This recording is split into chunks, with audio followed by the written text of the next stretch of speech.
well because eventually he had to leave. And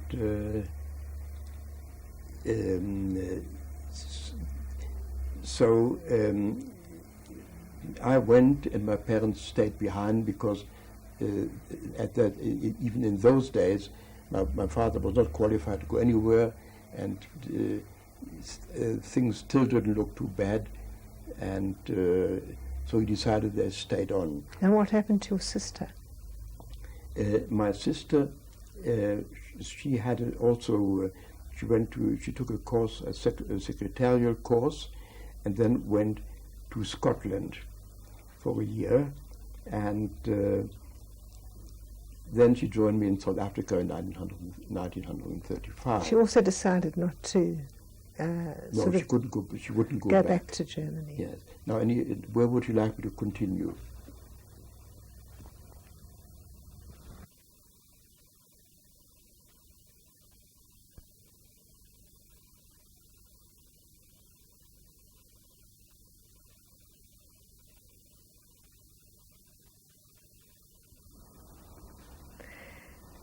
This is March the 25th, 1996. I'm Barbara Meyerowitz, interviewing Gunter Philipp. We're in Johannesburg, South Africa. The interview is in English, and this is tape 3. Gunter, you were telling the story about your parents. Now, actually, I didn't see my parents again for a number of years, except for my mother, who came to South Africa in 1935, which was really more on a holiday to see what was going on, and she went back again a couple of months later. Now, my parents moved to a flat in a villa in the Grunewald, very nice, beautiful actually. They had enough to live on, but they were not as wealthy as they had been on account of the recession, and also actually the problem started in 1928-29 when the New York Stock Exchange crash came, and which of course also affected everybody, including my father. Now,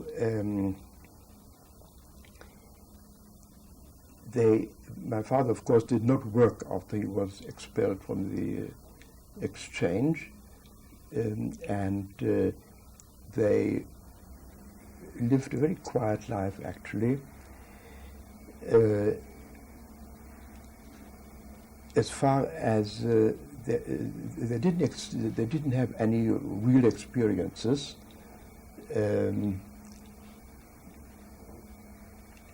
So they couldn't really tell me what was going on, and in any case they wouldn't have done that because even in those days the correspondence was censored, and you had to be a bit careful what you were saying.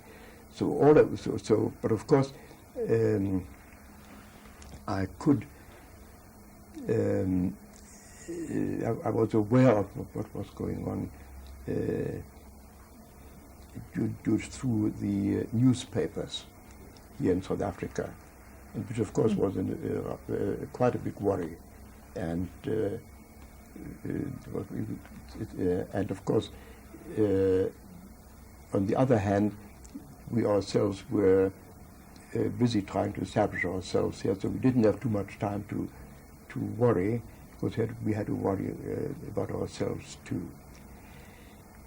Until one day in 1900 and late until 1938, when we received the news, which was a bombshell, that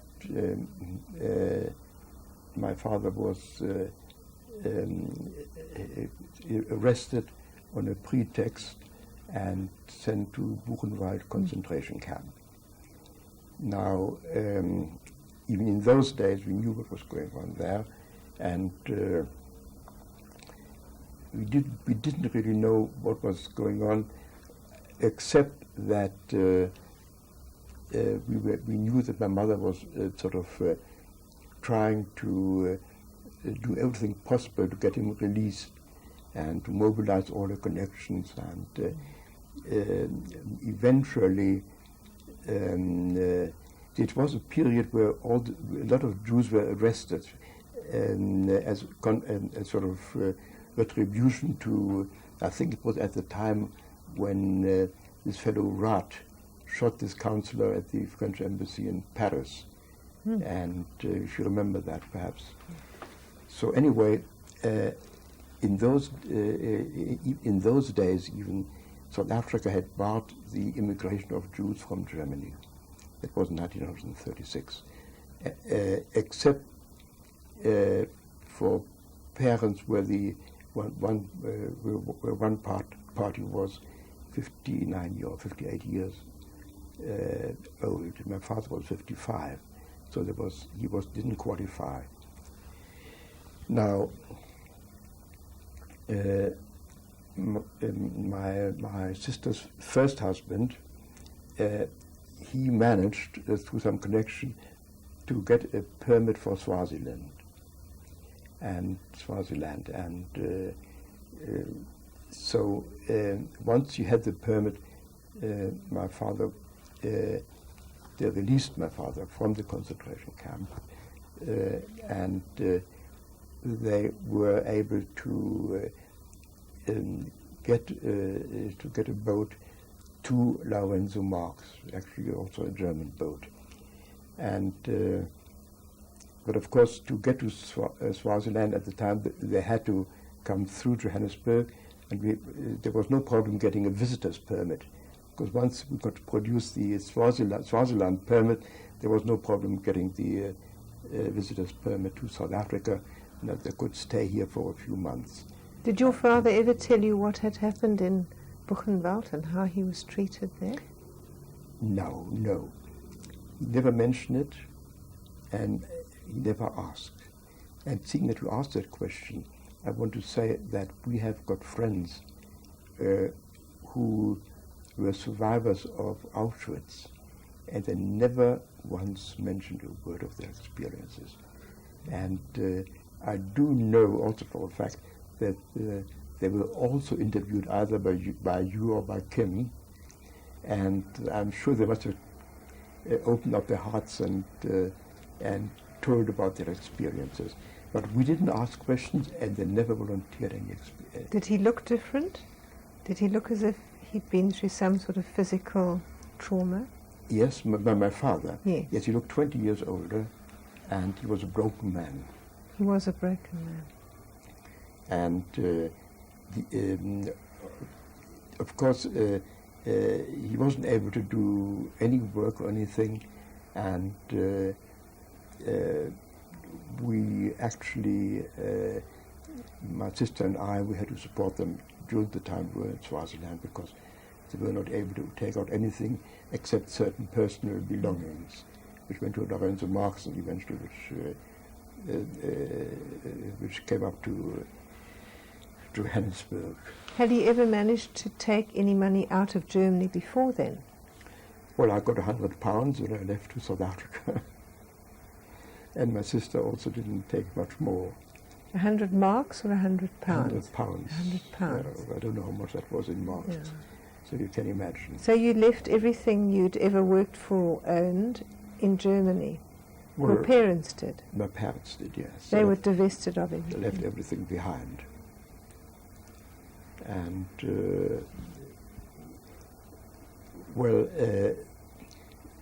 so they went to Swaziland, and but they didn't stay there without interruptions, because they were allowed visitors' permits here for what was called medical reasons. So every year they had a couple of 2 or 3 months in South Africa. But after the war, when they could have obtained a permit, my mother said, no, we're not interested anymore.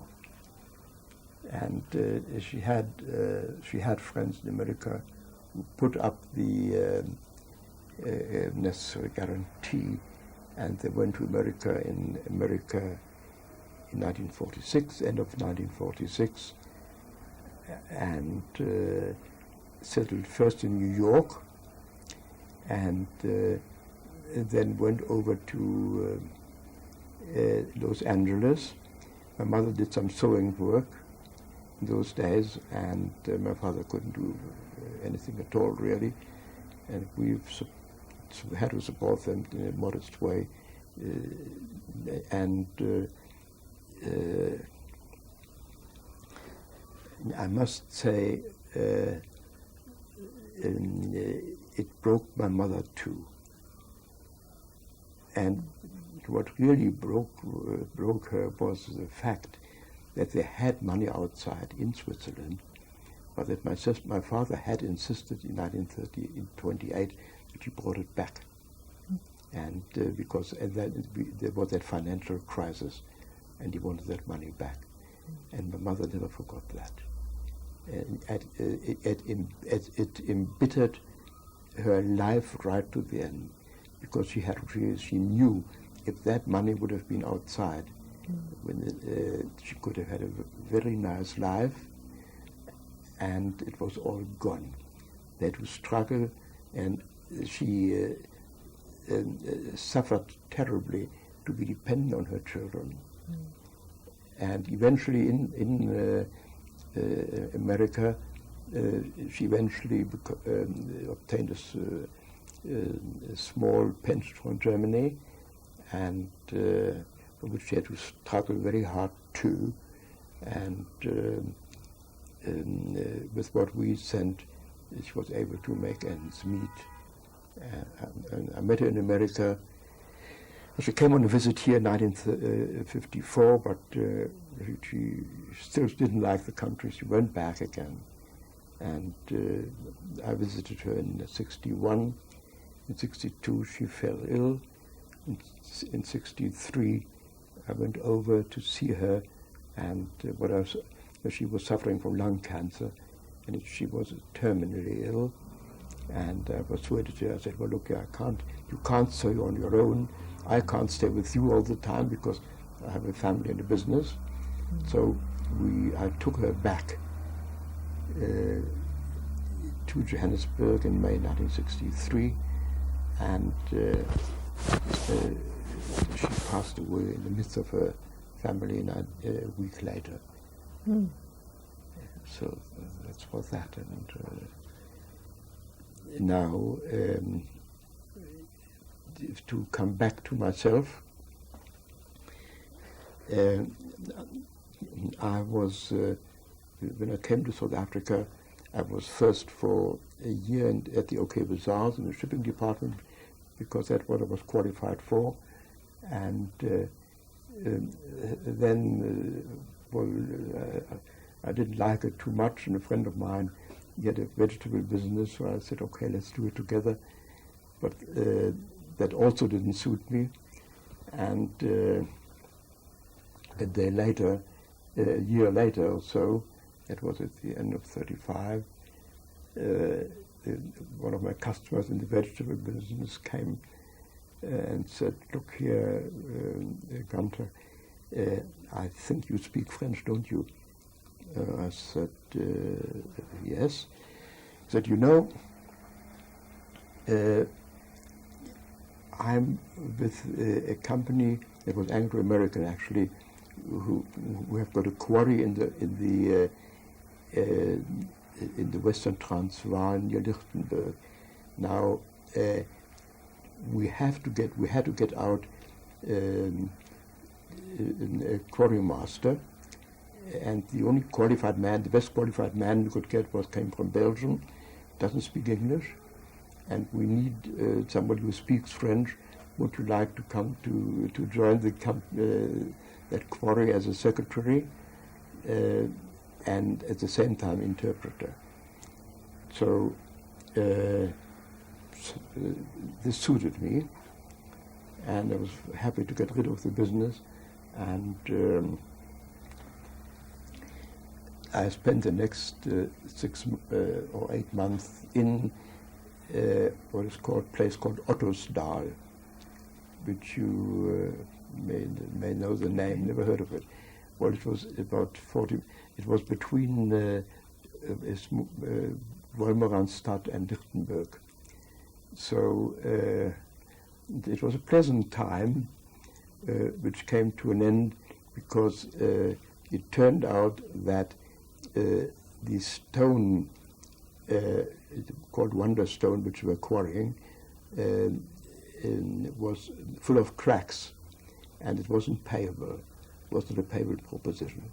So the Belgian fellow was, I think, he went back. He was sent to Marble Arch. You know Marble Arch here, and I found myself in Johannesburg, and then I met a firm who were looking for a bookkeeper because they were the Omega agent, a firm called Goodman Brothers. Don't know whether, have you ever heard of them? Mm-hmm. You have? Mm. Really? Mm. So there were two partners, Jack and Phil. Now, Jack did all the books. Phil was running the business. Jack had passed away just a couple of months earlier, and they needed a replacement. And so they gave me the job, and they said, I must say I bluffed myself into it because I was a bookkeeper, but I didn't have much idea of bookkeeping. And so in order, I had to do something about it. So I enrolled on as a course of a chartered secretary, and I qualified as a chartered secretary, and of course it was not an exciting job, but I made a living. I had enough to support myself, to support my parents, and then the war broke out, and the boss's son, he joined the army, and obviously there was a pressure on everybody to join. So I didn't feel myself as a hero, but what could I do? I joined. Fine. So didn't know where to join really. So eventually, I think it was the Rand Light Infantry, and I got my basic training in Sonderwater. It was next to a prison of war camp, and eventually I was sort of trained as a mortar, with mortars. But that it wasn't really my sort of. I didn't feel very qualified to start, and so it wasn't my sort of a kind of activity I was really keen on. So one day, the captain came along and said, "We need a few people for a special job." And I was only too happy to get out of the mortars, and I said, "Okay, I'll volunteer for it." So the next thing, I found myself in Klipfontein, Organic Products, where they were making poison gas for Britain. And well, I felt that was preferable to be in a mortar company. And they asked, "Well, are you prepared to stay for the duration?" I said, "Sure." And that turned out to be really quite interesting because it gave me quite a lot of knowledge in chemistry. And we started off making mustard gas, and eventually we went over to phosgene. Of course, it was never used because there was never any poison gas during the war. But we had, when I got there, they also had some experts coming out from England. And you know what it was? That was in 1942. And you know what was in England during the war? They had nothing to eat. And I still very vividly remember these guys coming out from England they had about 6 eggs for breakfast every day, every morning, because they hadn't seen eggs for years. So anyway, I stayed there until the end of the war, and a few months over actually, and they wanted to offer me a job then when the company was converted to peacetime use, and I said no. And I decided, well, look, I think now is the right time to. I saved up a little bit of money, and now I thought, well, that's the time to look around a bit, and through my export experience, and also through Goodman Brothers, who were the Omega agent, and also for firms in England, in jewelry, etc. I decided, well, I would have a look around in Europe. So I took the mail trip in 1946, end of 46, and which was in those times still unconverted troop carriers. And I slept in bunks with about 100 other people. And it was a pleasant trip, actually. Met quite interesting people. Do you remember John Cranko?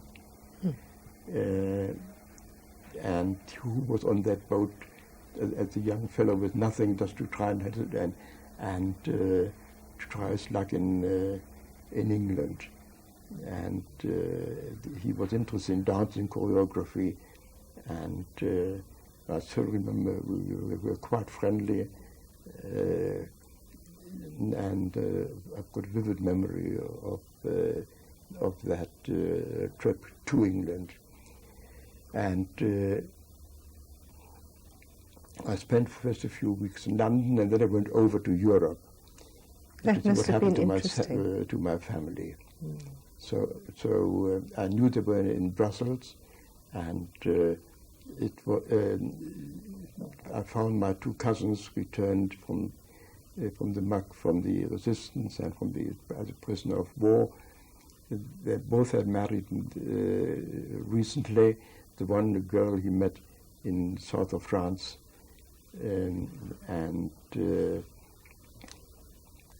I met my aunt and uncle from my father's side, and who had been in hiding in Belgium, but they were completely broken, both of them, because their daughter had been taken away, and she had perished, I think, on the march during winter, on the march to some concentration camp, and they just couldn't get over it.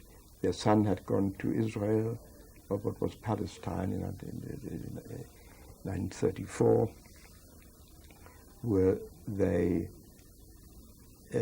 joined him in 48, and my uncle, who had died there as a consequence of a stroke, and my aunt, she took an overdose of drugs and passed away too. And I went to Paris, where I met my aunt, who also was able to survive with a husband who had just passed away a few months earlier through natural causes, and she was living in Paris, and then my own money was running out, and then eventually I managed to not only to make my expenses, but also to save up some money by smuggling nylon stockings, Nescafé, etc., from Belgium to France where they were sold at high prices, and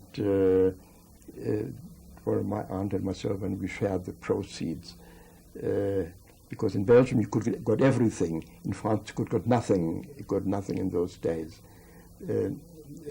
So I sort of went backwards and forwards with nylon stockings and Nescafe and coffee and everything.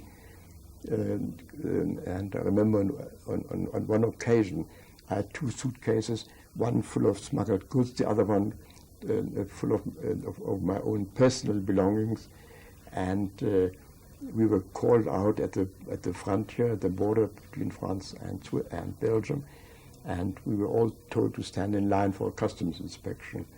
So I was standing there with my 2 suitcases, and well, fortunately, the customs inspector asked me to open one with my personal belongings, and but anyway, it was quite a profitable stay, and then I went over to England,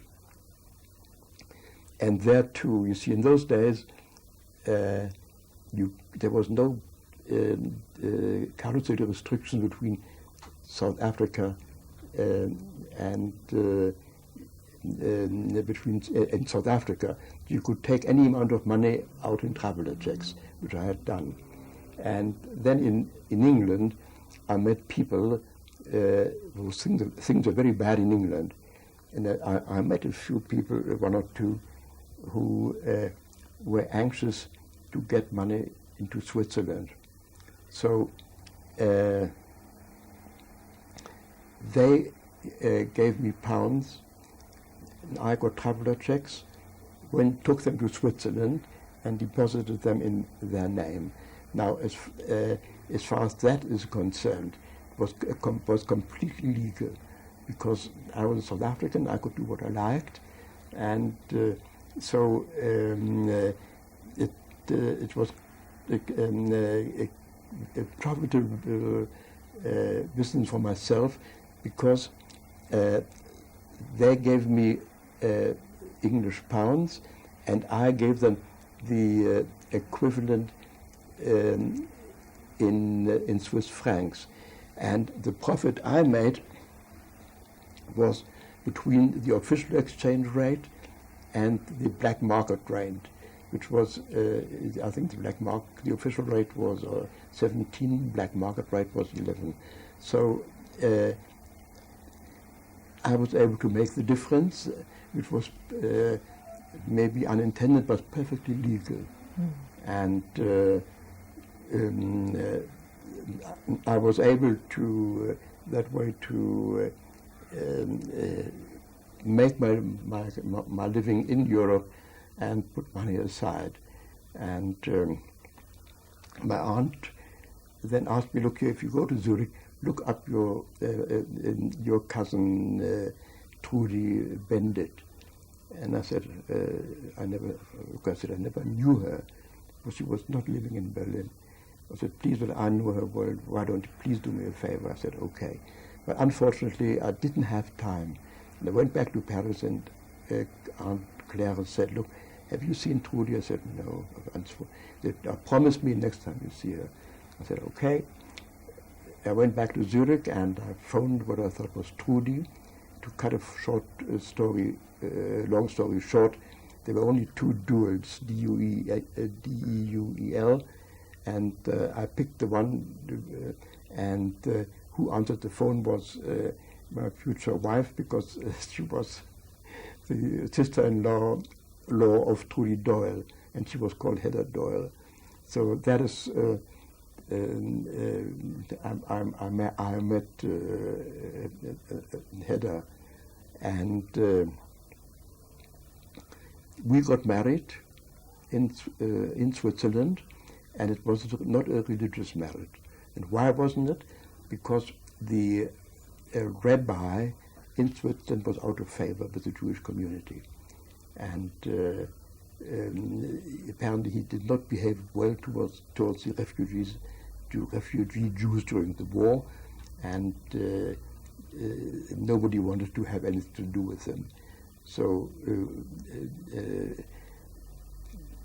the only way we could have married was strictly Orthodox, and we said, well, just let's go to the registry office, and which we did, and we came then to South Africa.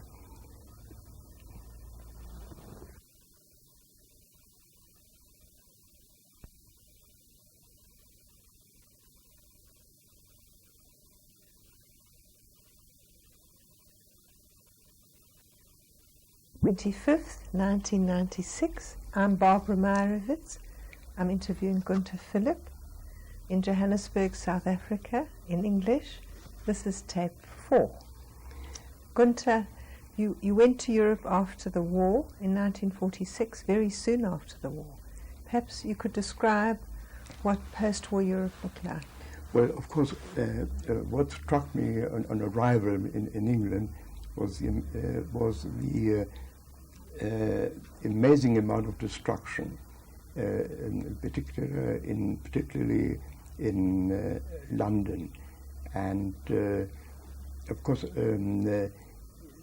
the hardship which still existed there. If you stayed, the first thing is at the first boarding house I was staying, because in those days I couldn't afford the hotel yet.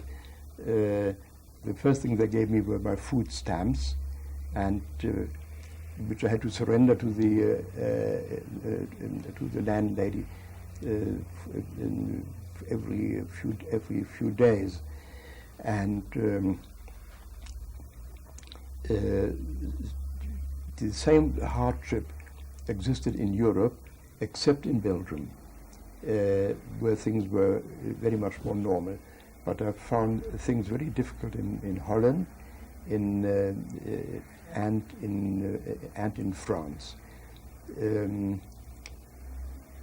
Generally speaking, because people still were traumatized from what they had went through. I heard people who had survived, people who had not survived, and this, of course, was all very depressing, I would say. Did you hear about the Holocaust? The core of the Holocaust, the death camps and the treatment of Jews? What I would say, I found that people who were in the death camps were not likely to discuss their experiences. But what you saw in newspapers and in films, etc., that was quite enough. And of course you saw the same documents here in South Africa. I did not go to Germany until end of 53, and of course that was quite an eye-opener, because of course there the destruction was absolutely indescribable. I went there on business, because in the meantime I had started a factory and I had to buy from Europe. Now in those days the big question was in South Africa, should one buy German or not? There were a lot of people who said no German goods. And I had friends who had come out, who had survived the Holocaust, who came out here through family connections, who had started their business, and who had no qualms whatsoever of doing business with Germany. I didn't ask them why, but but when it was over, I went to see for myself, and I think I found the answer. Number one, when you met a German, now the first thing you sort of try to ask yourself, what did this fellow do during the war? What did he do before the war? With the youngsters there was no problem, but for people one's own age or even a bit older, the difficulty was to decide, of course, what was this fellow doing. And of course, nobody would admit that he was anti-Semitic, that he was sort of a guard in the concentration camp. You had no way of knowing. Now, the first thing is, I went to attend trade fairs, and there was in Frankfurt on Main. There was no accommodation, so one had to do what one always does in this sort of thing. You had to go to private accommodation, and which was arranged through the fair management. And the first thing I got accommodation with a family who sort of had to evict, if you want to use the word, their little daughter to make room for the guest, for the fair uncle, as it was called in those days. And I walked in that room, and I thought I was back home. The atmosphere was exactly the same as we had at home, and that was very, very, very strange. I must to feel at home in a place like that. So then I went to Berlin. I had a chat took sort of contact with my old school, and I found it was quite impossible to treat all Germans equally. You couldn't treat them as if they were all criminals, because they weren't. But where can you draw the line? It was impossible. And through my stay in visit in Belgium, in France, in Austria, and in Switzerland, I found that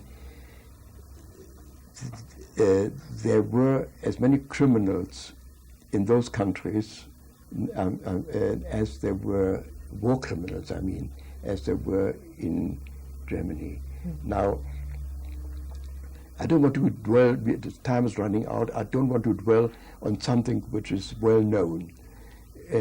But I came to the conclusion that if people said don't buy in Germany, that was plain hypocrisy, because if they say they don't want to buy in Germany, they should have also said, I don't buy in Austria, I don't buy in France, I don't buy in Belgium or elsewhere, because there you had the same situation, really. If you wanted to be sort of quite consistent, you had to cut out to buy from Europe altogether. That obviously was not it was not possible. It wasn't an option, and even people who sort of went through the Holocaust, they also realized that, because I'm sure they must have met people who helped them, Germans, and so you had to be empirical. You couldn't say, well, I'm not doing this, I'm not doing that. It was just not possible. Eventually, in the 50s, things were not only returning to normal in Europe, but also there was increasing prosperity. But that is not really part of my story, and Perhaps return you can back to come back to South Africa. Come back to South Africa. There we had a sort of a crisis of conscience, because we were becoming a part of the system of apartheid, slowly but surely. Now, we were in a privileged situation as Jews, not because we were Jews, but because we were on the right side of the color line. Now, what were we going to do? Should we accept it? Should we resist it? And there again, we found that the Jewish community, through the Board of Deputies and the individual members took the line of least resistance. In other words, don't be active, but also don't be part of it if you can, but don't be against it either. Otherwise, you might get into trouble yourself.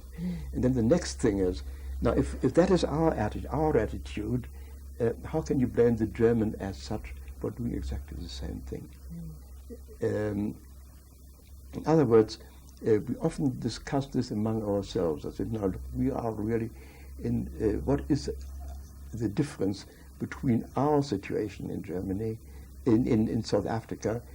After all, if we are against apartheid as we are, but we do condone it.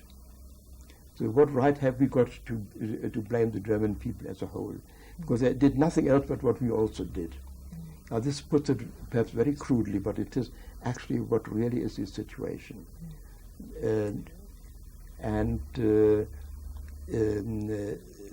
There's always been that feeling of guilt, but also there was also the feeling you can't just blame everybody in Europe for what they did, because what else could they have done? Can you offer any explanation of what happened during the Holocaust, this terrific upsurge of hatred and evil? Quite honestly, I can't. Because even today, now just to give an example, last night I watched a series, part of a series which was running on TV1, Turning Points in History. And last night we were watching The Black Death, which was in the 14th century. Did you watch it? They explained that how the Black Death sort of spread through Europe, and they didn't know why it spread, but they also blamed the Jews for it. There were pogroms during that time, and watching it, I said, well, thanks goodness that we're in the 14th century and not in the 20th. Then it hit me, well, that's exactly, that is nothing to what happened in 1939-40. So how can one explain? You can't explain, because whenever I read about the pogroms and persecutions during in the history of the Jews, there was always that feeling where it used to be before the Holocaust. It will never happen again. How can this is past history? But now it isn't. Now, if this could happen 50 years ago, there's no guarantee it can't happen again. Right. Anything else? Now, this picture shows the bandit, that's my mother's side of the family, taken approximately 1910. In the center, you see my great-grandmother, born 1820. She died at the age of 97. Next to her is her son, my grandfather. On the left. On the left, yes. And the other one is his brother. The next one to the left is his brother, who holds a picture of my mother's brother, who is not available and who is not on the picture. My mother is right behind my great-grandmother. Next to her is my aunt, her sister, and the others are her cousins. Now, at the bottom is the younger generation, namely my first cousin, Edith, so to the left, who was deported during the Holocaust. The next one is Eric Cohn-Bendit, who was the father of the Cohn-Bendit, who was leader of the French student revolt. Next to him is my cousin Werner, who went and died in Israel, and to the right hand, the extreme right is my cousin Gunter, who ended up in Kenya and eventually moved over to London. Was this taken in Berlin, this family portrait? Yes, that was taken in Berlin. Now these, you see my mother on the extreme right. To the left, her cousin Claire, sister Claire, I beg your pardon, and her sister, another sister. To the right, these are cousins of my mother, Bendit. They had a daughter called Trudy, who was a sister-in-law of my future wife, Hedda.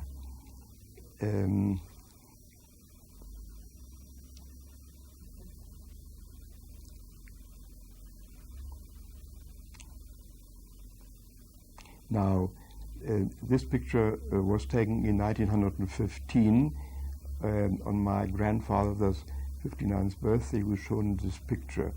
To his right, my cousin André, who was a prisoner of war in Germany. Below him is my cousin Max, who was in the French resistance. On my grandfather's lap, my late sister Vera, who passed away last year, her 80th year. And to the left on the picture is my cousin Lilo, who was deported, and another cousin, Ilse, who survived in South America. At the bottom, you've got my cousin Walter at the on the left-hand side, who lived in Israel until his death. In the center is myself, and on the right-hand side, my cousin Gerald, who's still alive. He's the oldest one in South America, in Rio de Janeiro. Thank you.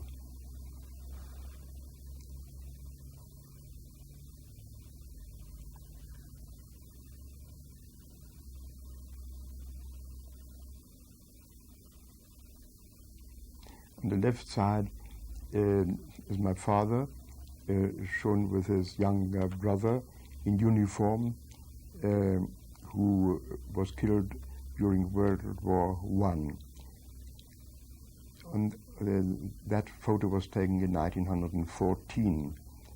On the right side, you have my father in uniform during the First World War.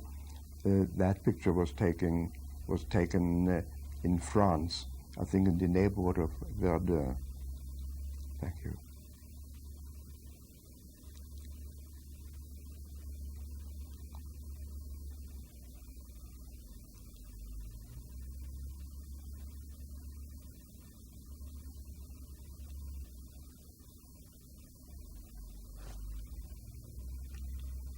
Now this picture shows on the left side my mother with her two older sisters and her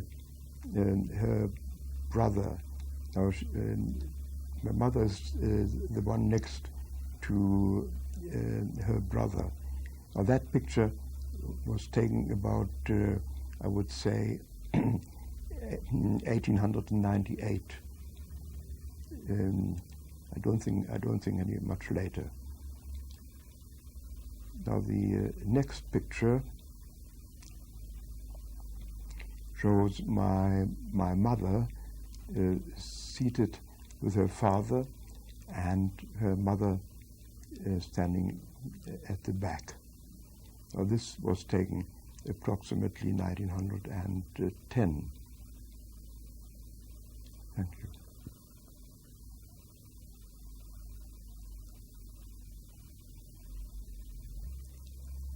It takes a few seconds for me to say. Just say that. Now, this is the agenda, the program rather, for the Bat Mitzvah celebration of my mother. That was in Berlin, and on the inside you have the full program and also a picture of the rabbi who officiated.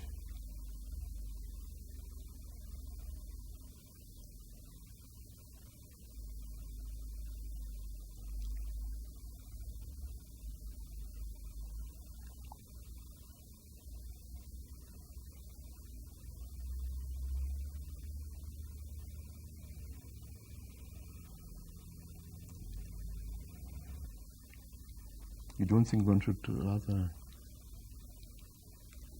What is this? Now, this is the invoice, hotel invoice, of the wedding night of my parents. The wedding took place at the Hotel Adlon, which was one of the most famous hotels in Berlin. It was burned down during at the end of the war, and is now being reconstructed.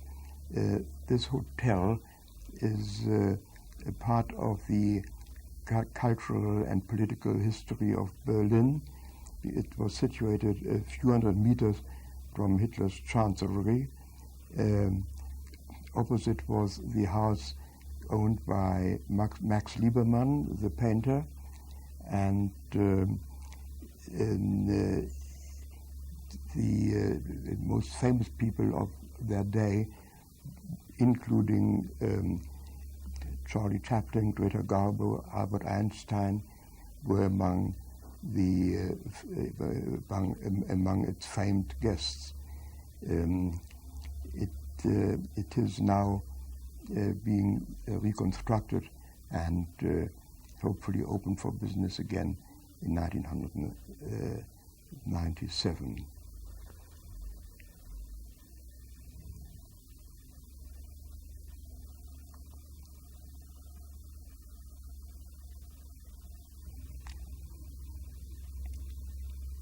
Now this is the menu of my birth, which took place on the 2nd of February 1913.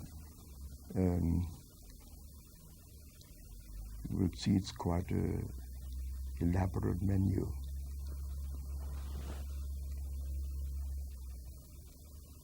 And everybody had one card on his desk, on his place.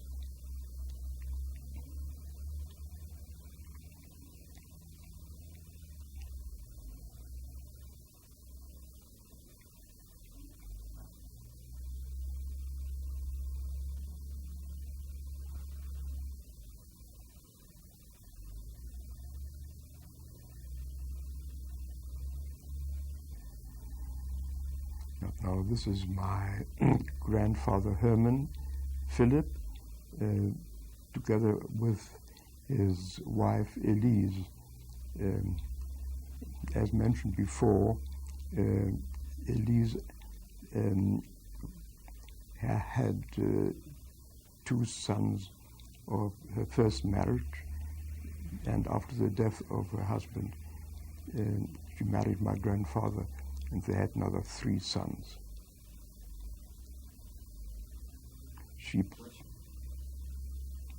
Now, this picture shows myself and my sister taken approximately 1917 on our balcony in our flat Kurfürstendamm 152 in Berlin.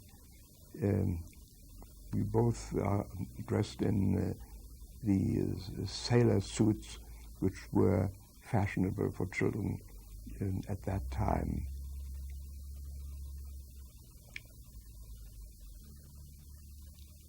Now, this is the program of my bar mitzvah, which took place on the 27th of February 1926 at the synagogue of the Fasanstrasse in Berlin.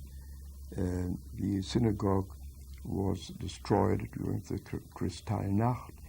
It was demolished in 1958, and in its place was built the Center for the Jewish Community in Berlin. This center, which we visited a couple of years ago, is today a hive of activity. And it incorporates the building. I mean, the building incorporates the entrance pillars of the old synagogue.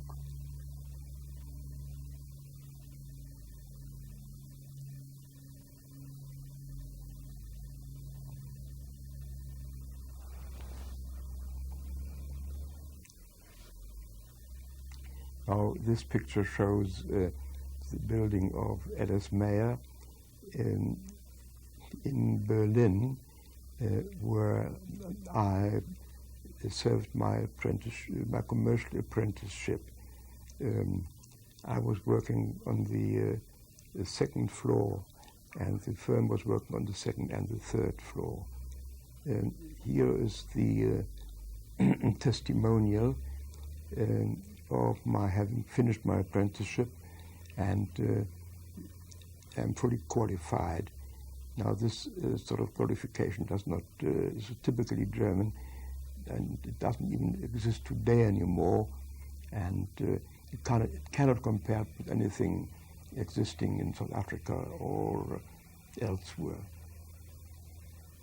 But it's more or less very similar as if you go to a commercial college and you get a certificate of qualification.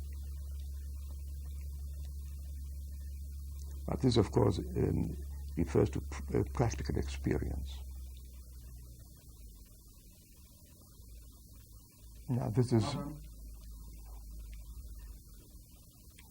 use this. This is my whole family taken before the children left for Canada in 1993, I beg your pardon.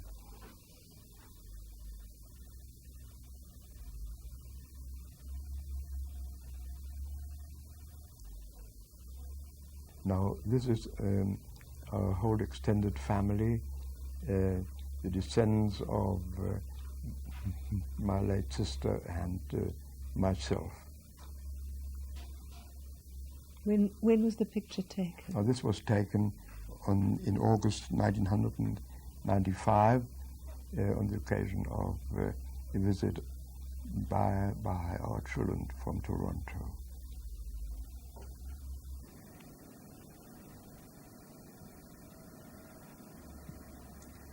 Now, here's my wife Hedda and our daughter Irene. Hedda and I have been married for nearly 48 years, and I still can't get over it how she could ever marry a tot like myself. She was wonderful. She's a wonderful wife, mother, and companion. And you are a wonderful husband. Never mind. In everything we do, and her hobby in recent years was drawing up a family tree, which it partly goes back to the middle of the 18th century, and she has all the trouble in the world to the demand for that tree, because all the family wants a copy of it, and so that we keep her busy and out of mischief and whatever else it is. Now, and I leave now the talking to my daughter. So now my daughter, or our daughter, now she has been our pleasure for the last how many years? 46 years. She will be 46, and well, we're very happy to have her here in South Africa after all the years she spent away in Israel. Now, seeing that the tape is nearly finished, over to you and Irene to say your message. Last week my dad told me that he was doing this recording of his life, and I think now, and one of the things he said to me was, I'd said to him quite a few times that I was interested in his past history. It's something that I wasn't always that interested in. As a teenager I was obsessed with the Holocaust. I think starting with Miller 18, I read a lot of accounts of survivors. But in the last few years, I've been interested in the life that my father led in Germany. There's been Jewish life in Germany for over 1,000 years, and it's come to an end. So these are really historic times that we've been through. And I'm looking forward to having a copy. That's what I want to say. For my children. Your attitude to the Holocaust? My attitude to the Holocaust. Yes, I think as a teenager, the reason why I started reading so much was because I couldn't understand how it happened. I couldn't understand how so many people could really walk to their death. And I think after all the reading, I did have some kind of very small understanding of it. Well, I gave it as my opinion that this sort of thing could happen again. I don't know what you think about it. Well, it sort of has happened on a smaller scale in Bosnia, and I think that's also the reason why my Jewishness is so important to me. Yes, well, look, that is one worry, of course, one always has got in future generations.